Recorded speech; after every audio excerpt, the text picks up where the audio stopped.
কিছু পাবলিক আছে আমার সম্পর্কে বলে বেড়াই, কি দরকার এদের ভিডিও করার, কিসের জন্য ভিডিও করে, এদের কি টাকার এতই অভাব, বাবা ফেসবুক থেকে কত কত টাকা ইনকাম করবে এই জন্য ভিডিও করে।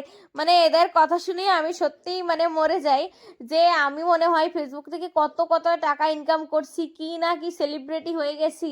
মানে এমন একটা ভাবসাব করে এরা, শুধু ভাবে যে এই যদি ফেসবুকে যদি ভিডিও ভাইরাল হয়ে যায়, যদি ফেসবুক থেকে কোনো ইনকাম করতে পারে, তাহলে আমাদের মানে কি বলবো, আমাদের থেকে উপরে উঠে যাবে, মানে এরকম চিন্তা ভাবনা হয়তো বা করে।